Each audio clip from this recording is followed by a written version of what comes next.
We're almost done with the rectangle class. There is one more method we want to write. I wanted to do this one separately because I need to talk about it a little bit. We are going to add a toString method. There is always a toString method available to every object in Java via the inheritance from the object class. That version of toString is not always entirely functional. I mean, it works. You can always call that method, but the information that comes back is not always human readable and human actionable. What we want to do for every descriptive class we write is include a toString method, because what this toString will do is give us, in formal computer science terms, a state report. It will give us a snapshot of the object at a specific point in time. This is exactly what all of your instance variables look like right now. That's useful in a lot of ways. One of the major uses for a toString is in debugging code. At some point in time, you'll be looking at code that's juggling many objects, not just 2 or 3, possibly 2 or 3 dozen. And if something goes wrong, you have to figure out how and why and how to fix it. It's incredibly useful to be able to see snapshots of what all of these things looked like when everything went a little pear-shaped. So toStrings, they're, in my opinion, their greatest use is in testing and in debugging. Every UML diagram you get from me will include a toString method. So our toStrings, by definition, again, are always public. We don't need to state this as final, just in case we have subclasses later. We'll talk about that in the next module. It will return a string. The string object, by the way, will be a formatted string. I like wordy toStrings. That's not necessarily the best way to go all the time. The key, though, is that it is a formatted, easy for a human to read string object that fully describes, in this case, our rectangle object. The name of the class is always toString. It's simple, straightforward.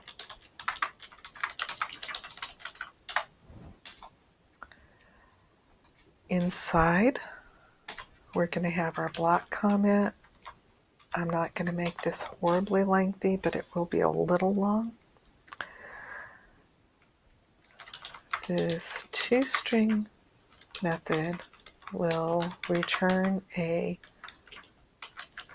formatted string object reference. The string object will contain the current values of all instance variables in an easily readable format. That is, in 2 sentences, what every toString method should do. So I'm going to take, again, the slightly longer road around this. This code is easily collapsible. If you prefer to collapse it, just follow really the pattern I kind of showed you in the last video. I want to take the slow road on this one, though. We're going to declare a string object. We're going to call it state report. That's just a local variable name. The name is not important. The important part would be declaring the string object. At this point, that object has no value. Nothing has been placed in it. It is simply a reference to a string that will exist. Then we're going to set that string object equal to, okay, we're going to fill in that parameter list in a moment. Don't worry about that yet. I want to talk about this part first. We are calling the format method. We are calling the static format method of the class string. Okay.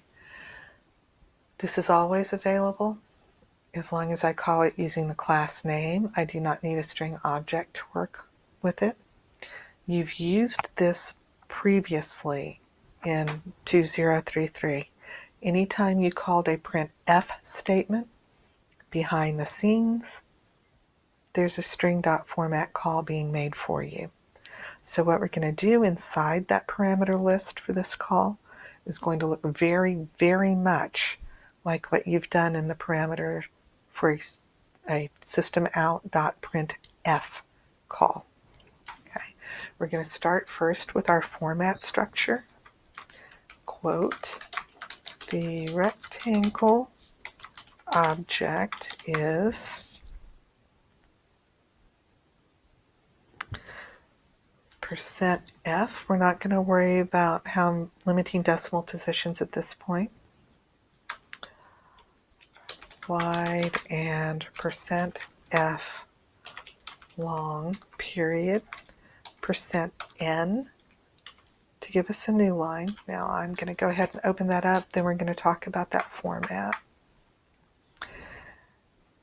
This is in itself a string object. That is how it is going to look to the compiler. What we've got in this string object are two placeholders saying, okay, I need something that can be seen as a float to replace each of these. We're going to supply that in a moment. This is a new line indicator, meaning a carriage return. Keep your two strings neat. It will make your life easier. We need to provide data to replace both of these. The way we're going to do that is we're going to provide the width and the length of our rectangle. Remember, we cannot access these directly. There is no direct access outside of set and get. So we know we have methods that will bring us back copies of these values. What we're going to do is call the getWidth method, and then we're going to call the getLength method. Now a note about my formatting. You can put that entire statement on a single line. There's nothing wrong with that. The compiler won't be upset. The executable will look just exactly like mine will. No issues. The reason I like to break things up this way, very, very easy for me to double check myself. I can look at my format statement and I can say, oh, I have a placeholder that should be a float or a double, and I have a second placeholder that should be a float or a double. I'm calling getWidth. That returns a double. That takes care of that placeholder. I'm calling getLength. That's going to return a double, and that'll take care of that placeholder. Good. I've got all my placeholders handled. Okay. It's just for ease of reading. But make your code easy to read. Not only is that better for when it's being graded, it's better for when you want to pick it up and reuse it. In a professional environment, it's also better for when someone else is going to need to maintain your code. The easier it is to read, the clearer it is, the simpler it is, the more direct it is, the easier it is to maintain. And quite honestly, guys, the better your reputation will be. We have our formatted string now. At the end of this statement, we have our formatted string. The last thing we need to do is to return that to whoever called our toString method. And that actually completes all of our code. I'm going to do the compile and talk about how to test it in the next video. Thank you.